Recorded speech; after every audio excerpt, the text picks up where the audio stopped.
Stanford University. Ladies and gentlemen, please welcome Stanford a cappella sensation, Everyday People.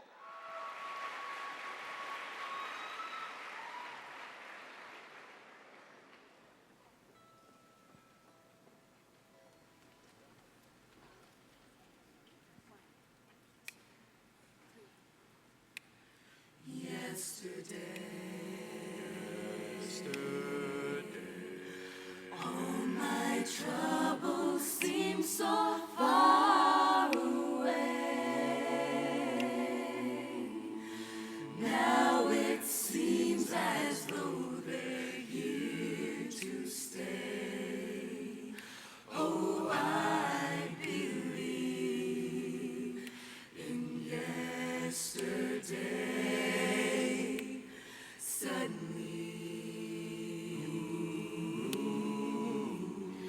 I'm not half the man I used to be. There's a shadow hanging over me. Oh, yesterday came suddenly. Why she had to go, I don't know. She would not say. She wouldn't say. She wouldn't say. I said something wrong. Now I long for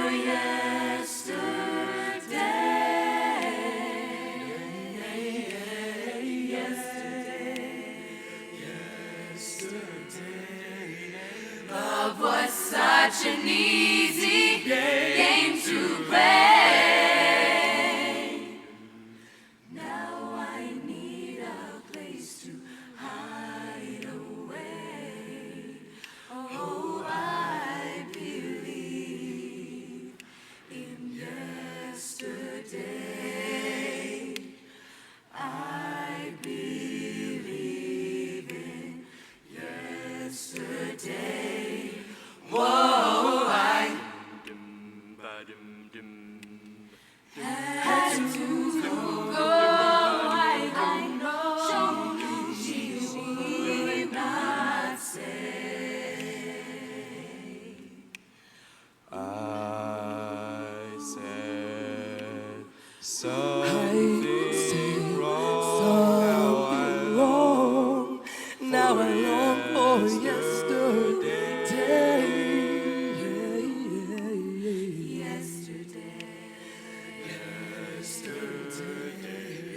Love was such an easy game to play. Now I need a place to hide away. Oh, I believe in yesterday. I believe in yesterday was so far away. Oh, yesterday was far away. And I know I can't turn back, 'cause yesterday is gone.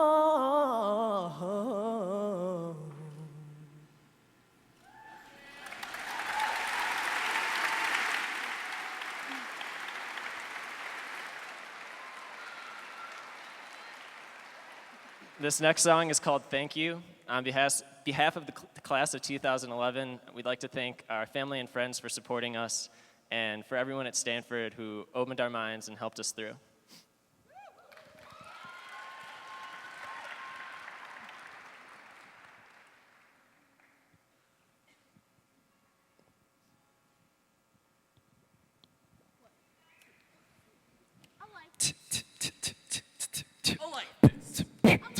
I was young and didn't have nowhere to run. I needed to wake up and can see what's in front of me. There has to be a better way. Sing it again, a better way to show I'm grateful. So I thought of this song to show my appreciation for loving me so long. You don't know how much you mean to me. Cause even though when times got rough, you never turned away, you were right there. And I thank you. When I felt I had enough, you never turned away, you were right there. And I thank you.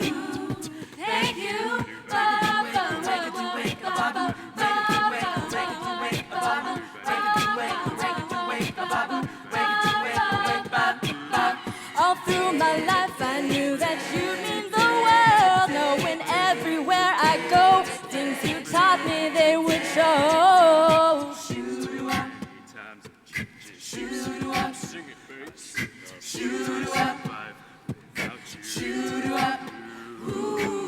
And so I thought of this song to show my appreciation for loving me so long.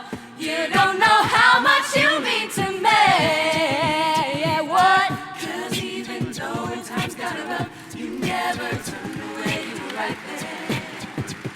And I thank you. When I felt I had enough, you never turned away, you were right there. And I thank you. 1, 2, 3, hit it. Da da da da da da ho. Da da da da da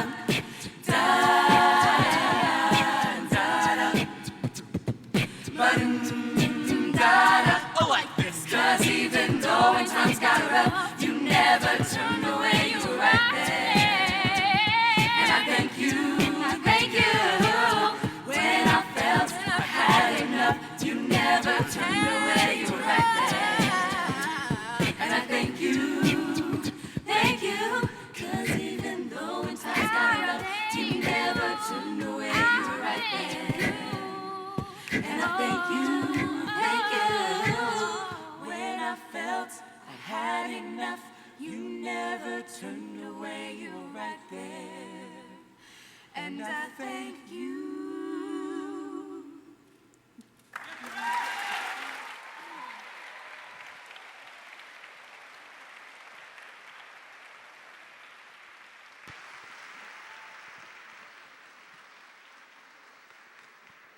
Ladies and gentlemen, please welcome Vice President for Alumni Affairs and President of the Stanford Alumni Association, Howard Wolf.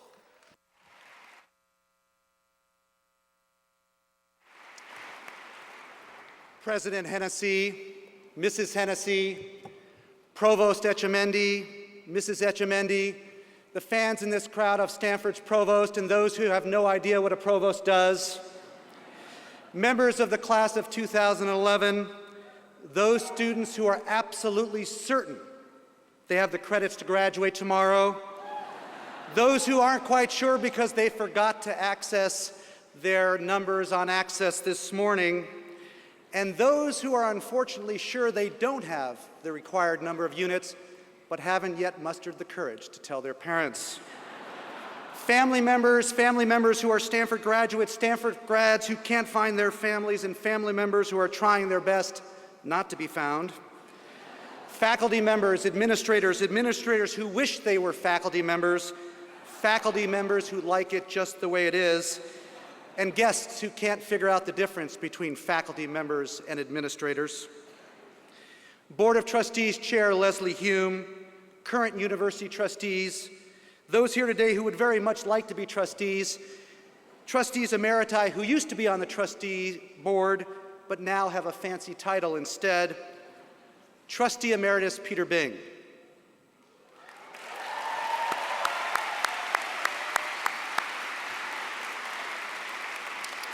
Benefactor Extraordinaire Helen Bing.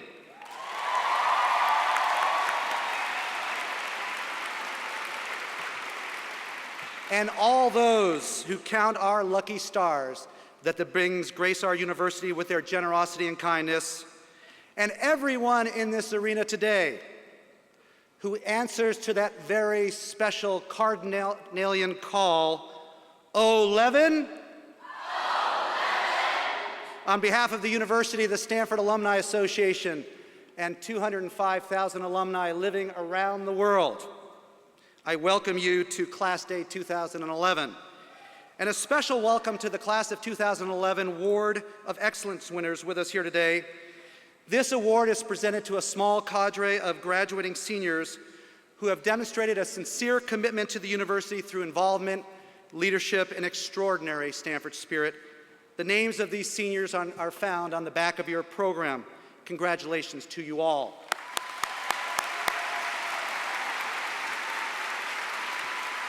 Now, rumor has it that there are many sad graduates in our midst today. And I hear that many of you are sad because you fear that your Stanford experience will come to an abrupt end a short 24 hours from now. Well, I have great news for all of you. Your Stanford experience is most definitely not over, not even close. This is only the end of the beginning of your Stanford relationship, the Stanford experience. Stanford was your place while you were here these past years as students, and it will continue to be so now that you are fast approaching that vaulted place we call Alumniville. You see, you never truly leave Stanford. Physically, sure, most of you will be going somewhere else at the conclusion of this weekend, but mentally, may I even say spiritually, you will always be connected to this very special place between the foothills and the bay. You see, Stanford is your place, and it always will be, for keeps, forever. And before all of you parents in the crowd start to get nervous, don't worry, the tuition part is now over. At least the undergraduate tuition part is now over. So please permit me a couple of observations to help you weather this quarter-life crisis, marked by the transition to your next phase of your Stanford experience. Effective tomorrow, you will become either a Stanford alumnus or a Stanford alumna. And by the way, if you're not certain whether you're going to become an alumnus or an alumna, see me after the speech and I'll tell you where to check. Yeah, I wasn't so sure about that one either. So in addition, the Board of Trustees chair, Leslie Hume, would want to tell me gently but firmly that no one in this arena is going to become an alumni on Sunday.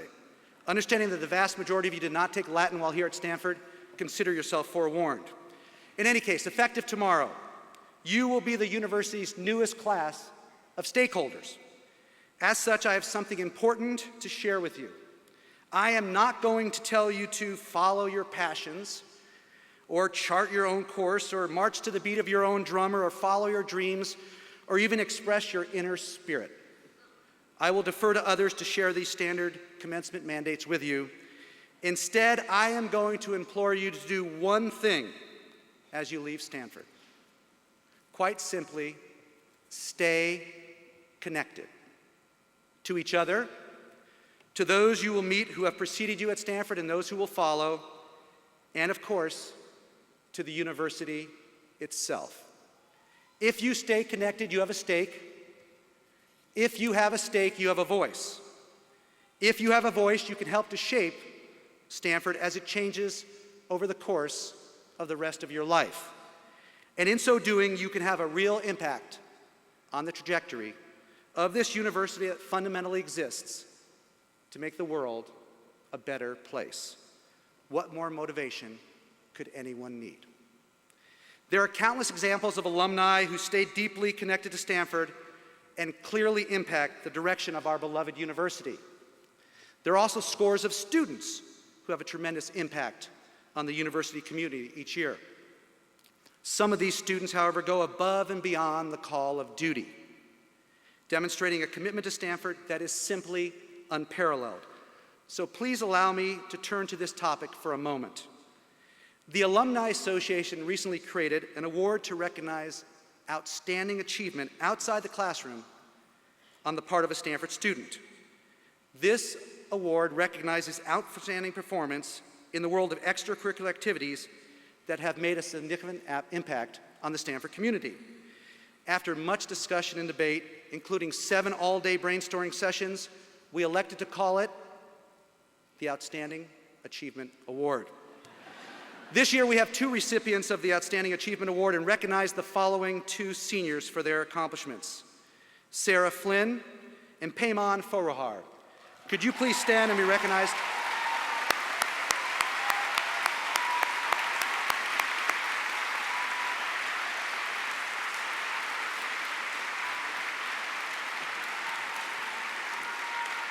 So whereas the Outstanding Achievement Award is fairly new to our portfolio, the next award has been around for decades. The Stanford Alumni Association has presented the J.E. Wallace Sterling Award each spring since 1979. The first ever winner, in fact, was a very close friend of mine. The award is named for J.E. Wallace Sterling, who served as Stanford's president for almost 20 years, from 1949 to 1968. And then as chancellor until 1985. Sterling was a truly an uncommon leader who is credited with transforming Stanford from a university of regional prominence to one of national recognition and distinction. Quite simply, Stanford would not be where it is today were it not for the astute leadership and vision of J.E. Wallace Sterling. The Sterling Award recognizes a single member of the senior class who has demonstrated a sincere commitment to the university through involvement, leadership, and extraordinary student spirit. Now it is my great honor to ask this year's J.E. Wallace Sterling Award winner, Stanford senior Angelina Cardona, to come forward to the lectern to be recognized.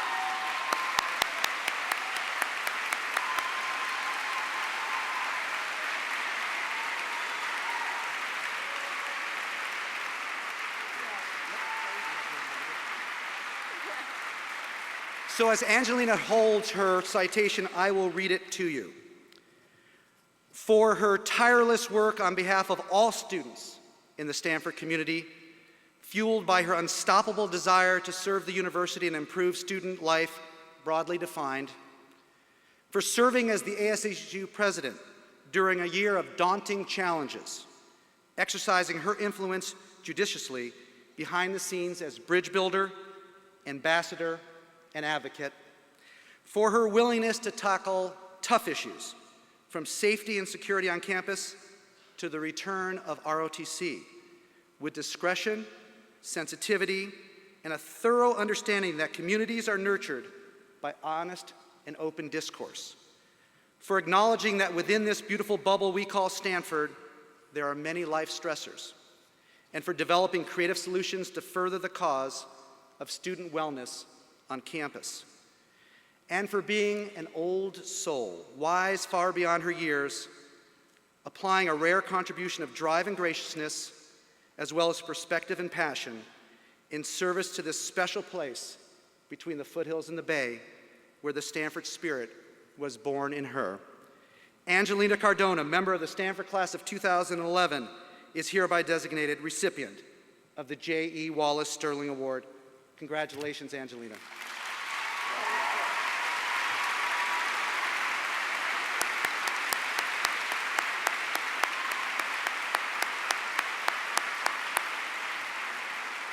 Finally, at the risk of stating the obvious, please know that you don't have to have received an award today in order to be deemed ready for a second career as a dedicated alumni volunteer.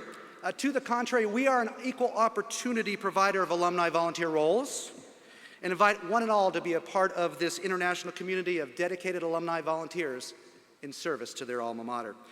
Graduates, thank you for joining us here today for this very special event.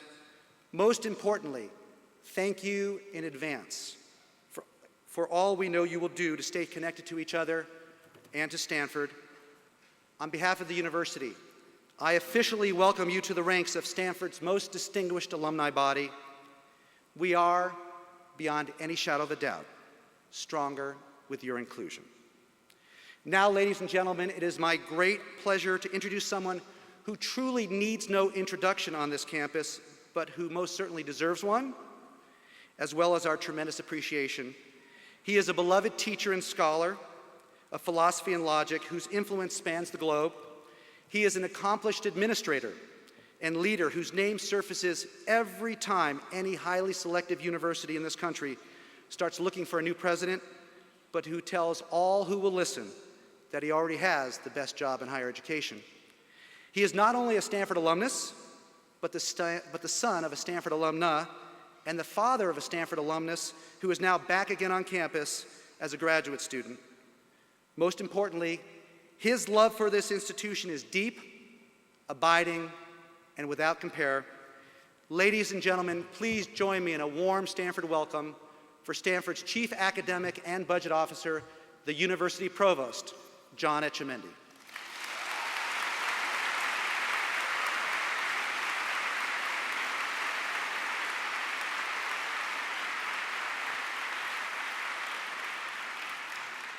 Thank you, Howard, and congratulations, Angelina. So I want to thank you, Howard, particularly for inviting me again to celebrate Class Day with the graduates and their families. It's my real pleasure today to be able to introduce this year's Class Day speaker, Professor Rob Reich. I'd also like to thank Professor Reich's family members for joining us today. Welcome to his wife, Heather Kirkpatrick, and to their two children. Gus and Greta, thank you so much for letting us borrow your dad today. We're glad you're here. Now, before I introduce Professor Reich, allow me a word with this year's graduates. Graduates, you may not remember, but I was the first to give you an assignment 4 years ago during new student orientation. Now, isn't it amazing how that feels like a lifetime ago, but also like a blink of an eye? Now, that morning, I asked you to do 3 things: get to know faculty members, learn collaboratively with fellow students, and participate fully in your classes. And then I asked you to report back on your progress. Now, most of you did report back. However, it appears that a few of you did not, and I have a list here of incompletes. I've asked the registrar to hold your diplomas. No, I'm kidding, but I'm kidding for a reason. The fact that you're sitting here on the verge of graduating from one of the finest universities in the world is proof that you learned well how to fully embrace the intellectual opportunities that Stanford offers. So please know how proud we are of you and how much we hope that you'll remain active with the university. We will ask for your time and support on behalf of students who will follow.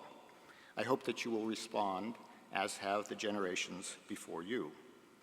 The affection between Stanford alumni and students and the close bonds they create is one of this institution's greatest strengths. I hope that you will continue that tradition. Incidentally, I will also have the privilege of giving you your last assignment tomorrow during commencement. But don't worry, there's no studying involved. I will simply ask you to stand to receive your degree. I want you to know that doing so will be an honor for me, just as being here today is an honor. So now let me turn to introducing today's speaker, Professor Rob Reich, whose lecture is The Promise and Peril of the New Social Economy. Professor Reich is Associate Professor of Political Science with additional appointments in philosophy and the School of Education. He's director of the program in Ethics in Society and co-director of the Center on Philanthropy and Civil Society. Professor Reich earned his undergraduate degree in philosophy at Yale and then came to Stanford for his master's degree in philosophy and his doctorate in education. He's a political theorist whose research focuses on the role and purpose of education in democracies, an interest that he refined as a former 6th grade teacher in Houston, Texas. He's the author of several works, including, most recently, Bridging Liberalism and Multiculturalism in American Education. As this year's graduates know, Professor Reich is a pretty good teacher. In 2000, the ASSU gave him its Distinguished Teaching Award. In 2001, he won the Gores Award the university's highest award for teaching. In 2008, he won the Phi Beta Kappa Undergraduate Teaching Prize, and last year he became the Stanford University Alumni Fellow in undergraduate education. The Socratic method comes alive in Professor Reich's classroom. He is known for challenging students to wrestle openly with issues related to social justice. He pushes his students to think critically, to examine their values and beliefs, and to consider what it means to lead an ethical life. Take, for instance, his sophomore college class, Food and Politics. To help his students better understand the politics and ethics of the production, distribution, and consumption of food, he first had them grocery shop and prepare a feast. Through that meal and subsequent readings and discussion, they took on issues such as the rights of farm workers, the science and ethics of genetically modified food, and the politics of corn subsidies. A writer who attended the class described Rob Reich as a man with, quote, modest culinary skills, but a long simmering desire to make what we eat a topic of scholarly inquiry. Indeed, Professor Reich's self-effacing humor and his commitment to students are what make him such a popular professor. This is what one of his students said about him, quote, Rob likes to talk about pedagogical discomfort. He says that by occasionally making students uncomfortable, he can try, at least, to put them in a position to critically examine some of their everyday views about justice and public service. What's so remarkable about Rob is that he manages to practice this teaching philosophy, which relies on making students uncomfortable, while being one of, if not the, most beloved professors of undergraduates at Stanford. What makes this possible is his obvious, deeply genuine humanity. I should add that this isn't the first time that I've had the honor to talk about Professor Reich. Last year, I presented him with the university's highest faculty award for service learning. He won that award for establishing the Hope House Scholars Program, in which faculty and undergraduates offer liberal arts courses to residents of a drug and alcohol treatment facility for women. The effect on the women is profound, but the effect is equally profound on the Stanford students and faculty who participate. He explained, quote, the Hope House Scholars Program is not just an exercise in faculty altruism. The program offers Stanford faculty a chance to learn themselves. And I sense that this desire to continue learning in collaboration with students is what makes Rob Reich such an inspiring teacher, as you were about to see. So please join me in welcoming this year's Class Day speaker, Professor Rob Reich.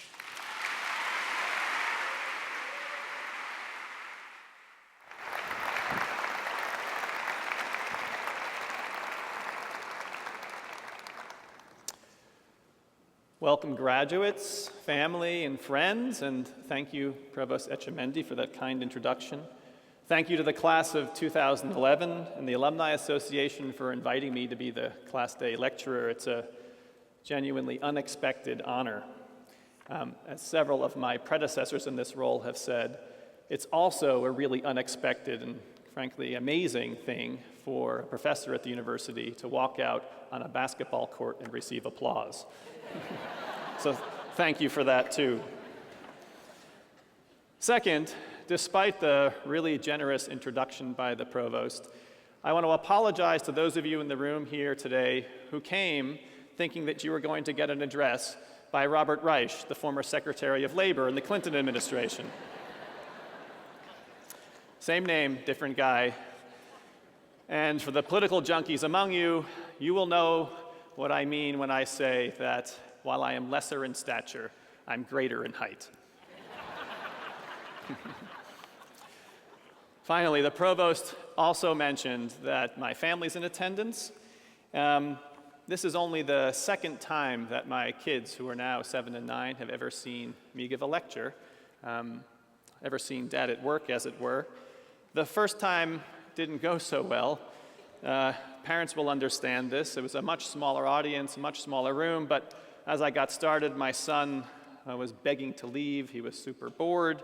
And my daughter, sitting in my wife's lap, whispered to her something like this as I began, "Mom, do you like what Dad is saying?"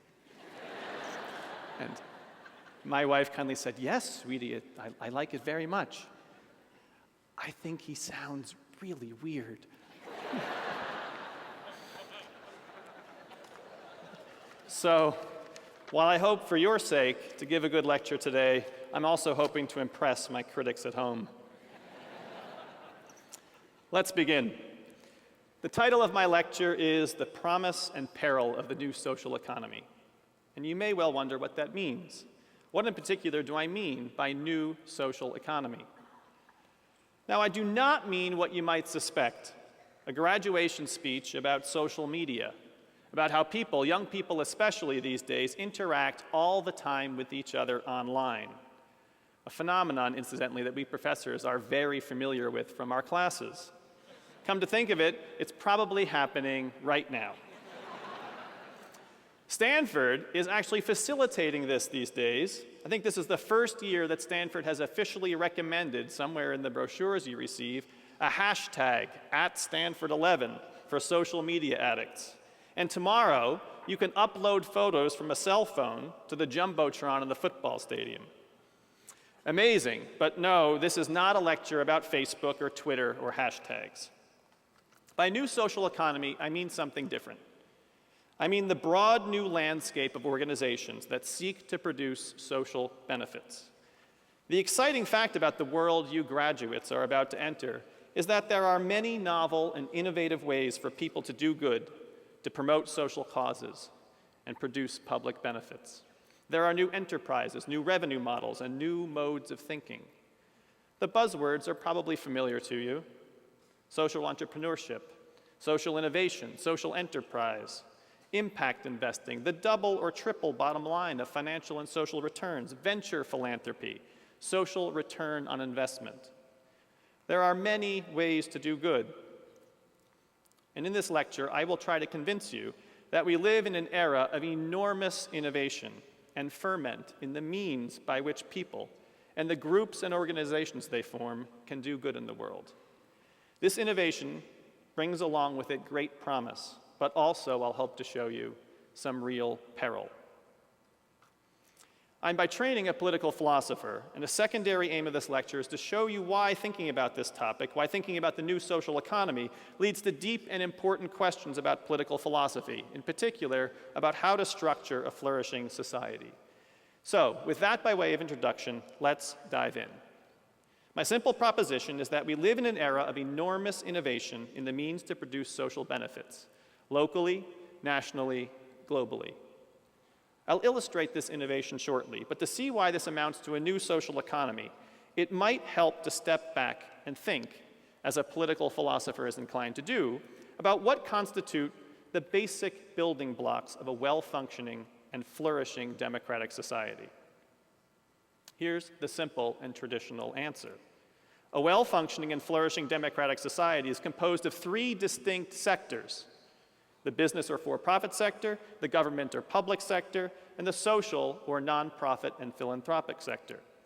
There are several shorthands for this: the private, the public, and the independent sector, or business, government, and civil society. Now, we all know what the private and public sectors are. The private sector is the arena of commercial, for-profit enterprise. It's where private action produces private benefits through marketplace exchanges. We act in the private sector as a consumer or a producer. The government or public sector is the arena of state institutions and agencies. It's where we collectively create and enforce laws and policies. It's where courts and legislatures and state agencies do their work. It's where public action produces public benefits. We act in the public sector as a citizen or as a public official. Now, the third sector is perhaps somewhat less obvious, but no less important. It's the nonprofit and philanthropic sector, the arena of private individuals acting alone or in association to promote the public good and produce social benefits. It's where private action has a public expression. Now, this third sector goes by a number of different names.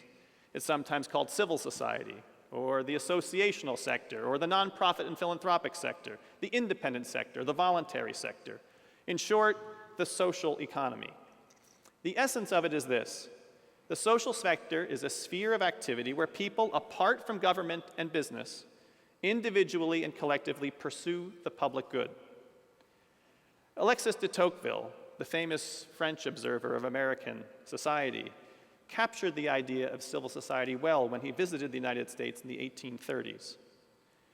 Tocqueville described Americans as a nation of joiners. Americans of all ages, all conditions, and all dispositions, he wrote, constantly form associations. They have not only commercial and manufacturing companies in which all take part, but associations of 1,000 other kinds, religious, moral, serious, futile, general or restricted, enormous or diminutive. Wherever at the head of some new undertaking you see the government in France or a man of rank in England, in the United States you'll be sure to find an association. So, we have the private, the public, and the social sectors, 3 different and distinct spheres of activity. Imagine these 3 sectors as a 3-legged stool. A flourishing society needs each of them to work well in order for the entire enterprise to work. If any one of them fails or is weakened, well, then the whole society is threatened. Now this, as I say, is the traditional account. And in this account, the social economy here is itself a distinct and generally self-contained sector, the world of nonprofit organizations, foundations, and informal associations. I offer you this account because today, I think the boundaries between the sectors are blurring. Massive innovation in the past 20 years has created many new ways of pursuing social benefits. People now seek to find ways to deliver social benefits within each sector and across the sectors. The social economy now exists far beyond the world of nonprofits and foundations. The innovation of the past 20 years has created a new social economy. Okay, this is all pretty abstract, so let's look at some examples. So let me take you on a quick tour of some of the innovations in doing good that have blurred the boundaries of the sectors. Let's start with innovations in the for-profit marketplace. Now, you all know that the traditional role of for-profit business is to create value by creating profits. Indeed, laws assign to owners and directors of for-profit firms a fiduciary responsibility to maximize profits. But today, some for-profit organizations have a new way of doing business, placing social issues at the core of their corporate strategy or mission. I'm sure you've heard some of the catchphrases about this. Corporate social responsibility, the idea that business should do well and do good, can serve shareholders as well as stakeholders and citizens. There's a similar idea called social enterprise, the deliberate use of a for-profit company that seeks both profits and social impact. Take microfinance, for example, the effort to provide financial services to the poor. Many of the banks that do micro-lending are for-profit, and deliberately so. Bill Gates has a term for this. He calls it creative capitalism, an approach in which government, businesses, and nonprofits work together and where big corporations integrate doing good into their method of doing business. Another idea that's gained traction recently is the notion of socially responsible investing. The creation, for example, of a mutual fund that furthers social goals, perhaps by screening out investments in certain companies, maybe tobacco and oil, or screening in which case you might call it impact investing, purposefully and deliberately investing in companies, say in clean or green tech, that produce social benefits. So, lots of innovation in the for-profit world, lots of efforts to find ways for for-profits to produce profits and promote social ends. Next, let's look at innovation in the nonprofit sector. Where some for-profits have sought to move beyond profit maximization and incorporate a social aim, nonprofits, which are devoted to social aims, have sought to incorporate business strategies in their operation. Business has become more like a nonprofit. Nonprofits have become more like a business. For nonprofits, this takes many forms, but the basic idea is to focus on measurable results or to create operations that generate revenue in addition to accepting donations. And nowadays, nonprofit CEOs are just as likely to hire a strategy consultant as a for-profit CEO. This focus has generated the need for much more information about whether nonprofits are effective and efficient in the delivery of their services. The aim now is for measurable social impact. Consulting companies like McKinsey, Boston Consulting Group, and Bain work regularly with nonprofit organizations. And now it's an entirely sensible question for a prospective donor to ask a nonprofit, if I give you my money, what will be my charitable return on the investment? There's an entire new group of rating agencies for nonprofit organizations, like GiveWell or Charity Navigator. If you haven't heard of these, I urge you to check them out. GiveWell, a new startup, is a nonprofit that rates a small number of other nonprofits. And using very highly technical social science research, GiveWell says that a $500 donation to its highest rated charity, Village Reach, literally saves a life by improving healthcare access in remote areas of Africa. Another example of innovation in the nonprofit sector is what is sometimes called philanthrocapitalism. This is the name given by an editor for The Economist to the efforts of philanthropists that purposefully deploy business strategies in their grant-making efforts. Then there's venture philanthropy. And at the heart of this idea is treating foundation funding as investing rather than grant-making, with all of the corresponding expectations of a return on investment. Like angel investors and VCs here in Silicon Valley, venture philanthropists like Echoing Green or the New School Venture Fund seek the next big social innovation. And finally, we have an unexpected choice of organizational form that's cropped up. Things that you once expected to be a for-profit organization have now opted to be a nonprofit. So we have, for example, a nonprofit pharmaceutical company called One World Health that tries to develop medicines for people in the developing world. And conversely, things that you expected to be a nonprofit have opted instead to be a for-profit. The corporate foundations for Google, for example, Google.org and the Omidyar Network, are corporate foundations that are for-profit entities. They chose that form because they wanted to make investments in for-profit firms in addition to nonprofits, something that the traditional nonprofit foundation is legally not permitted to do. And finally, we have innovation in the state sector. Let me give you 3 quick illustrations of this. You might know that President Obama, early in his presidency, created something called the White House Office of Social Innovation. This newly created office seeks to increase investment for innovative solutions that demonstrate results and develop new innovative models of partnership between government and business and government and nonprofits. We also have these new things that are partnerships between foundations and the US government.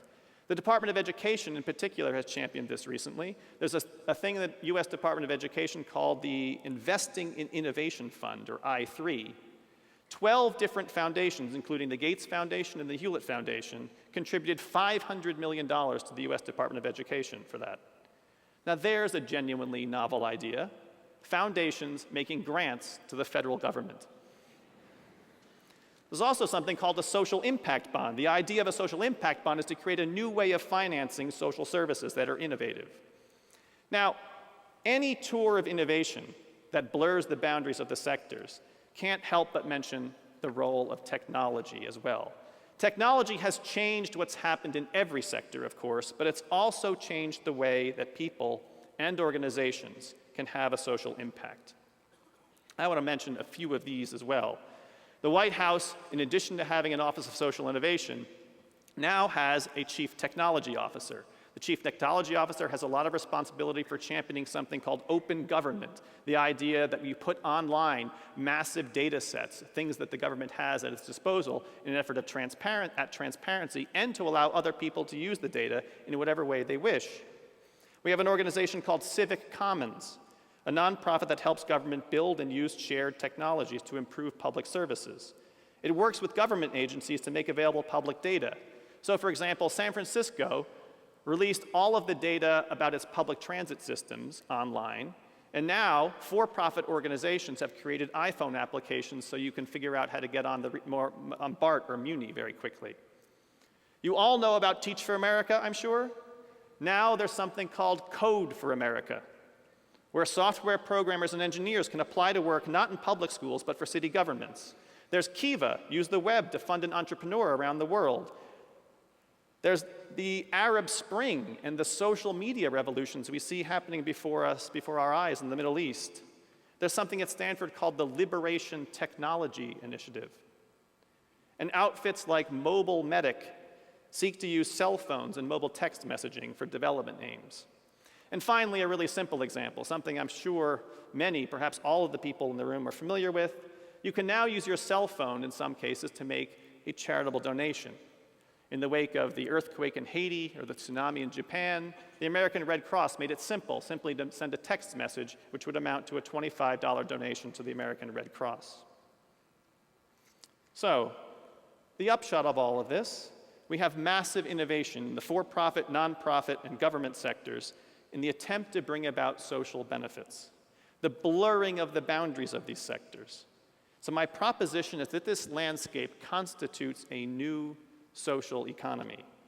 The social economy is no longer just one leg of a three-legged stool. The social economy is embedded in all three legs. It cuts across the sectors. Think of it this way. If you aim to do good and pursue a social cause, you now can be sector agnostic.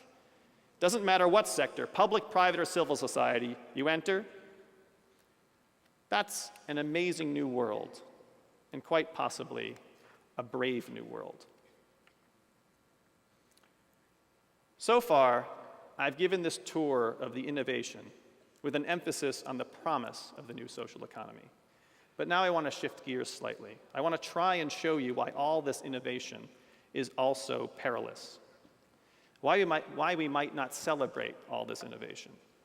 Now, the short way to explain this is to say something really, really obvious. There's no guarantee that all innovations lead to positive social change.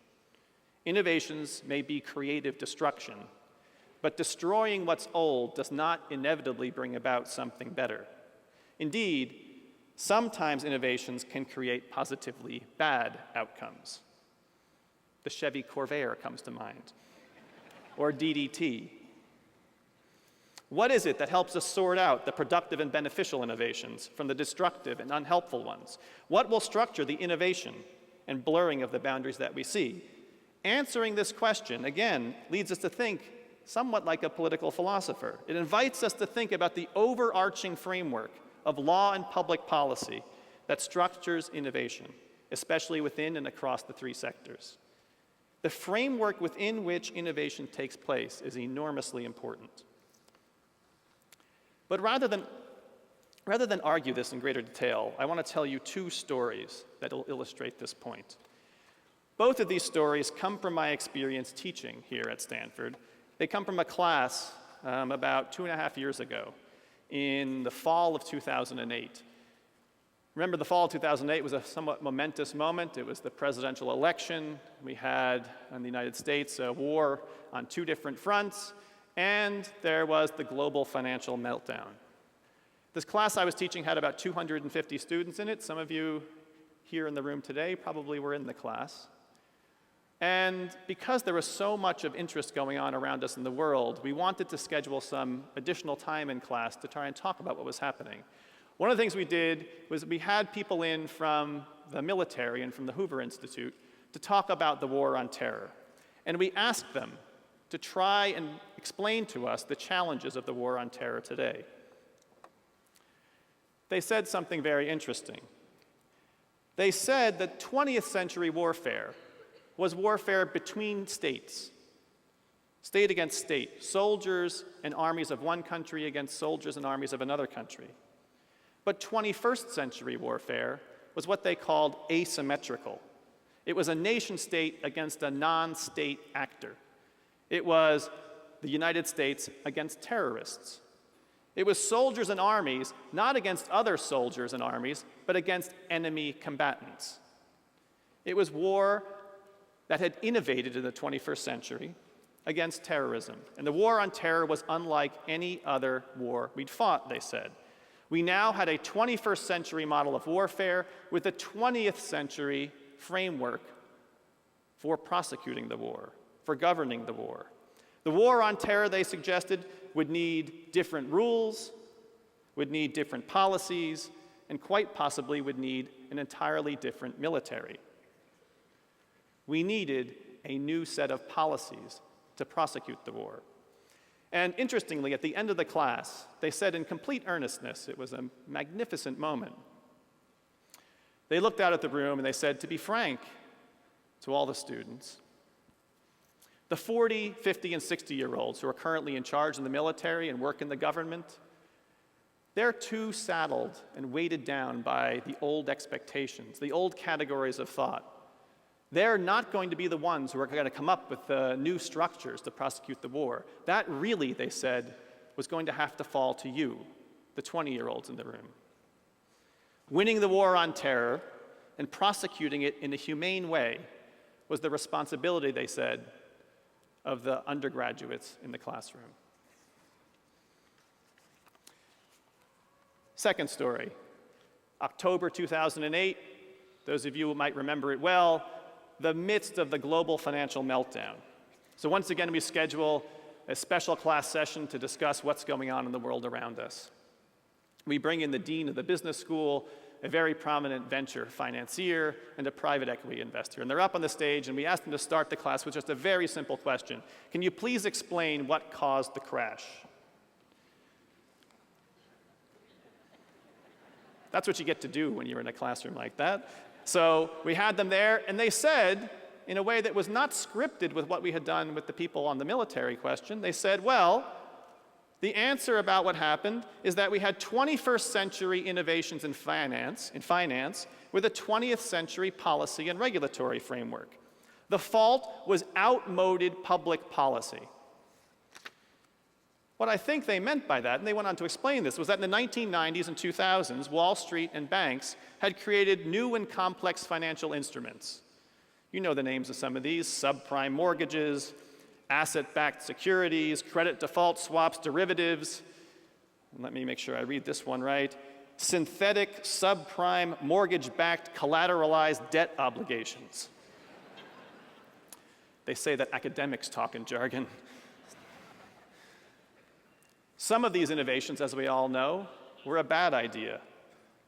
They didn't work out well. They didn't create social utility. They created social disutility. And we needed policy to contain these damaging innovations. We needed someone in charge, the person on the stage said, to take away the punch bowl before the party got out of hand. And funnily enough, they ended class, again, in a completely unscripted way, in the same way the folks in the military ended the class. They looked out at the room of 20-year-olds and they said, you know, the 40 and 50 and 60-year-olds who are in charge on Wall Street, who are in the banking industry, and who are in the government, they're too saddled down, too weighted down by those categories of old thought, by 20th century expectations. For us really to evolve a global financial system will take the thinking of 20-year-olds. So, they said at the end, solving the global financial crisis was on your shoulders, the Stanford undergraduates in the room.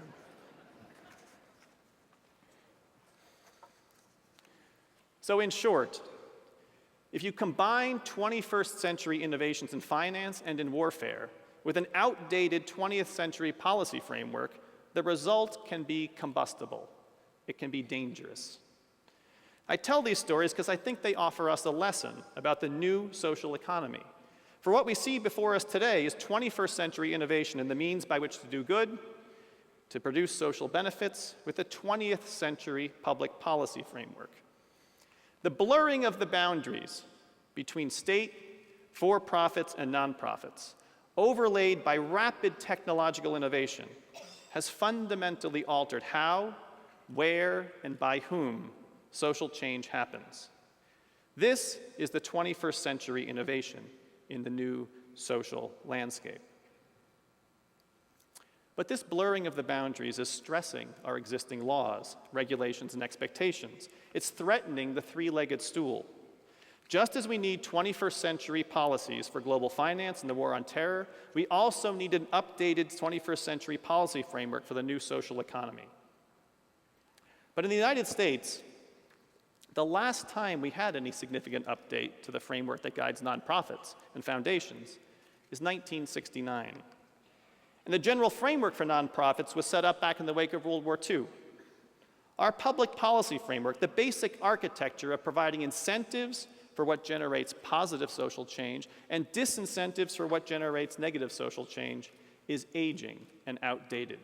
It is certainly not attuned to the new world of hybrid for-profits that seek a financial and social bottom line, or hybrid nonprofits that generate lots of earned revenue.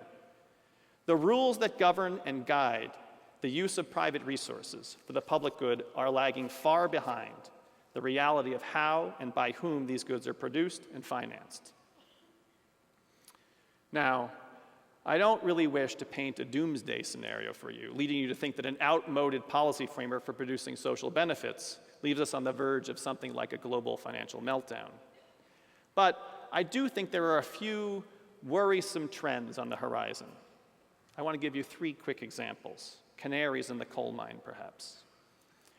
First, hybrid organizations like social enterprises might seem great in theory, but in practice, they must cope with a deep tension between the profit impulse and the social mission impulse. Here's an easy illustration. Should Google expand in China because China is the world's biggest market and offers a nearly limitless horizon of growth? Or should it honor its social purpose motto, "Don't be evil," and refuse to abide by Chinese restrictions on Google's operation there? Should public policy that structures a for-profit firm such as Google encourage profit to overwhelm principle, or should it encourage the social mission of a firm? Second, we might wince at the aspiration to produce certain social benefits through a for-profit business. Alleviating poverty, and especially desperate poverty, those who earn less than $2 a day, is one of the most urgent social causes we face. Muhammad Yunus, who won the Nobel Prize, was the founder of the Grameen Bank and the pioneer of microcredit, lending small amounts of money to poor people, wrote earlier this year that the entire microfinance industry had taken a wrong turn when some lenders decided to be commercial, for-profit companies. The kind of empathy, Yunus wrote, that had once been shown to very poor borrowers when the lenders were nonprofits disappeared. Poverty, he said, should be eradicated, not seen as a money-making opportunity. Should public policy be indifferent to whether microlenders are for-profit or nonprofit?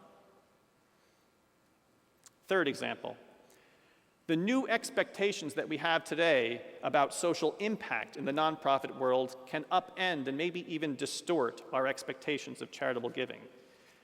Now, in the US, you probably all know that we package public charities into one catch-all category, the so-called 501c3 sector, which is named after the portion of the IRS tax code that sets up nonprofits. This category includes a really kaleidoscopic array of diverse organizations: social service organizations, museums, schools and universities, animal welfare organizations, hospitals, amateur sports associations, philanthropic foundations, scientific organizations, think tanks, international assistance, disaster relief, and religious congregations. Some of these organizations invite, indeed they might even require, driving social impact with rigorous evaluation and measurable outcomes. But others don't. Some outcomes pursued by nonprofits are hard to measure, perhaps even impossible to measure. Do we want a rating agency like GiveWell or Charity Navigator evaluating and trying to measure the impact of every kind of nonprofit? Consider this. Americans gave away about $300 billion last year. That's a large and a really impressive amount of money. But you might be surprised to learn at where Americans gave their money away. Here's a pie chart that shows the distribution of charitable dollars in the US. You'll notice the big blue portion there. That's religious giving, giving to congregations, synagogues, and mosques. More than 1/3 of all charitable giving in the US goes to churches. But what's the social impact rating of giving to a church? Do we really want a charitable return investment metric on our Sunday donation? Are we venture philanthropists when we head out to church? Would it matter to us at all if the Episcopalians across town were providing more efficient church services with its donations than the Catholic Church we go to? Yet that's what the current mania with social impact is pushing us toward.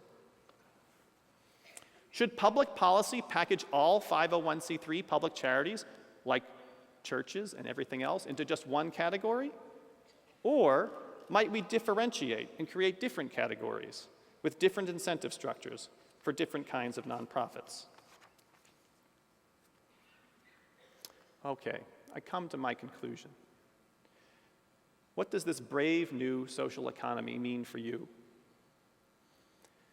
You're about to become graduates of one of the best universities in the world. And if you bear the imprint of this magnificent place, you will heed the desires of the philanthropists who founded the university, Jane and Leland Stanford. And as the students in the room all know, Stanford University has written into its very DNA the aspiration to produce graduates who are not only well-educated, but who will be of value, of use to society.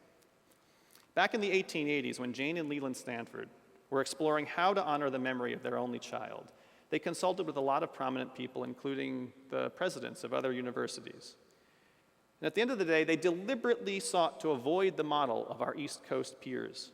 And they created a different university, a university more accessible, more inclusive, and decidedly more practical. In the founding grant, the Stanfords wrote that the object of Stanford University was to qualify students for personal success and for direct usefulness in life. And they added that the mission of the university was to promote the public welfare by exercising an influence in behalf of humanity and civilization. That's a beautiful and honorable and worthy mission. The Stanfords set up not an ivory tower, but a university dedicated to thinking about and solving problems.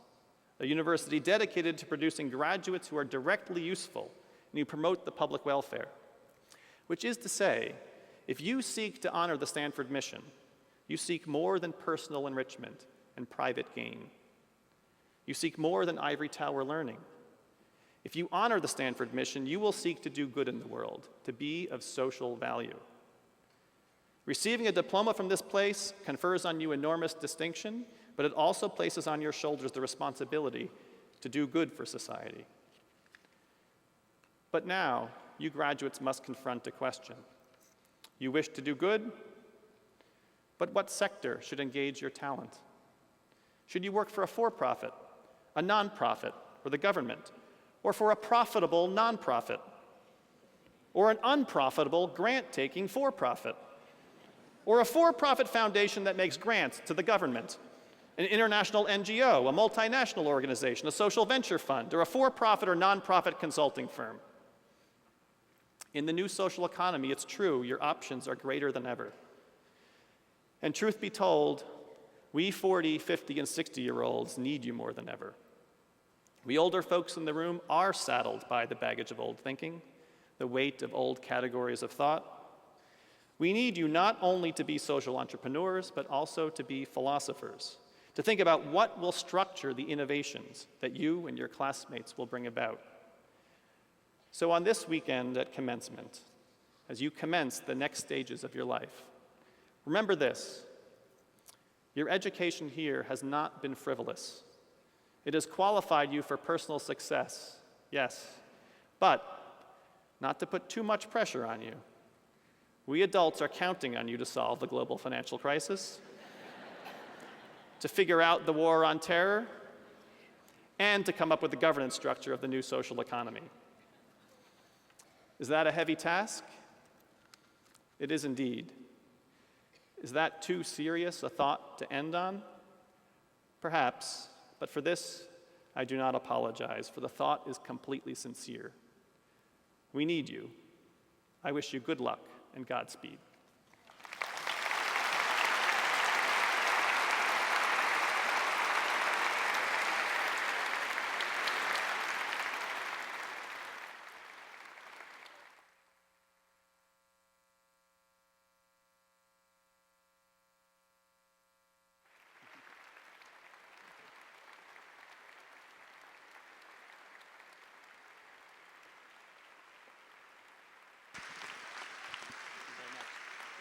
Ladies and gentlemen, please welcome to the stage the 2001 senior class presidents.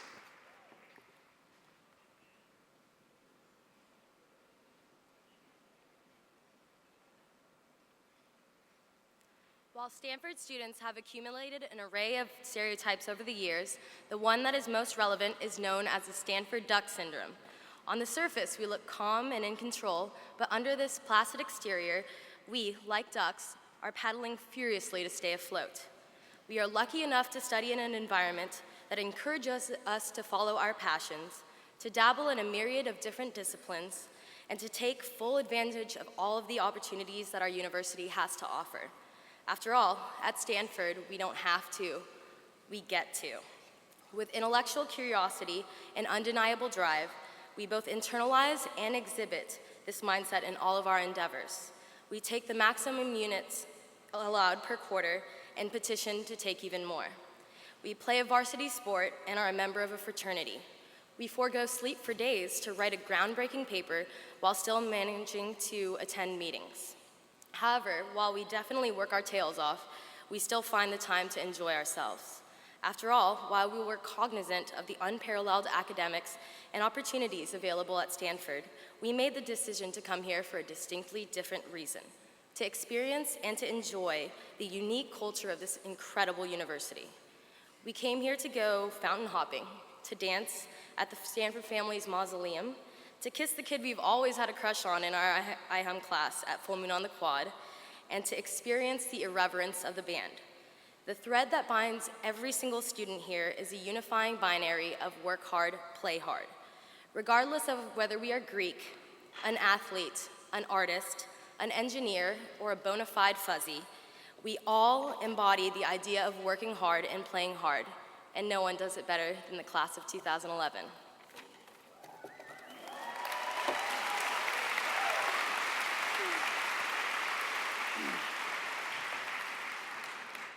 Since arriving here in September of 2007, our incredible work ethics have shined in many ways. Some of us have taken a quarter off to work on a startup or a nonprofit. Some traveled the world for a summer collecting data for their awesome thesis. And some spent late nights and early mornings training hard in that pursuit for that elusive national championship ring. In the classroom, we originally worked incredibly hard to first develop our interests, and then worked even harder to apply our newly acquired academic skill sets to solve pressing problems. We each have done this in our very own special way. It is no secret that our class is incredibly diverse. Literally no two of these 1,750 of us are alike. However, whether we come from a blue or white collar background, from the Bay Area or 10,000 plus miles away, we all have the drive and determination to do what it took to get to this special place that we call the farm. Despite all of our differences, this achiever's mentality is one of the few characteristics the senior class displays across the board. Only at a school where work ethic is our common ground can jokes about Moonbeam's coffee's superiority over Koopa's, the library stacks in green, and sneaking into law library truly resonate with everyone. Yes, we paddle furiously to stay afloat, but we are all paddling together. However, as Stanford students, we have been known to set the standard that goes far beyond a work ethic. Parents, there is a reason why your sons and daughters took a while to get quiet when they walked in here, and a reason why they're all moving a bit slow this morning. It's because not only do we share a tireless work ethic, but we also share the ability to play, and to play incredibly hard.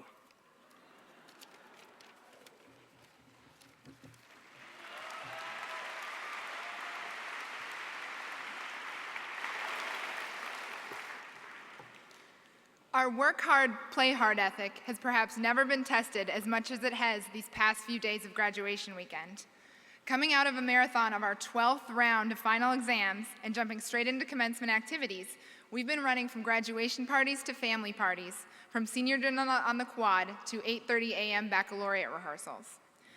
Our commitment to playing hard resonates with every fiber of our being and is a testament to the outstanding dynamic that we as a class have come to embody. Members of our class have been known to break into the old Chem building the night before a final, run uninvited on stage with members of the band, and spend hours soaking up that California sun in the claw. But it has not been these events alone that have made up our play hard character. All those special dinners, senior nights, and late night wanderings through the quad have been significant because they have developed and defined our relationships, because they have made us members of a community that is larger than ourselves. It is no secret to those that inhabit this campus that the greatest part about this place is not the gorgeous weather or the palm trees, but the people who populate it. In the past 4 years, we have grown with each other, learned from each other, and definitely pushed each other. But every lost hour of sleep, missed meal, and delayed deadline on a paper has been worth it if it has meant that the relationships and memories we gained have reinforced the indestructible force that binds the class of 2011. The admissions office may have known that fateful day 4 years ago that the class of 2011 knew how to work hard, but little did they know that we could play even harder.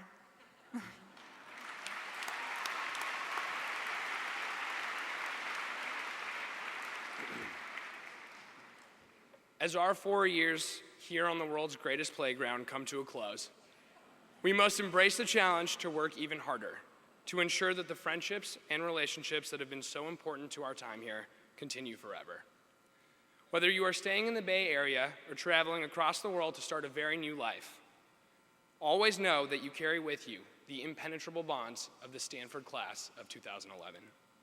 Let the memories of these past 4 years and the understanding that you will always be a part of such a remarkable team comfort you when you feel alone and inspire you otherwise. It's been an incredible experience so far, and I guarantee you the journey is just beginning. Look around you and take notice one more time of the people that have made this place so special. Appreciate the faculty and administrators that pushed us to work so furiously over the quarters, even when we thought it was impossible. Treasure the fact that our best friends, future husbands and wives, and lifelong colleagues are all in this very room. And finally, let's give one more thanks to our parents and family that instilled in us the work ethic and drive to persevere, and who, when they were our age, and probably some of you even today, played harder than we'd ever want to imagine. Dear class of 2011, congratulations. Some may say we've just completed the best 4 years of our lives, but as long as we have each other, the years are only going to get better. Thank you.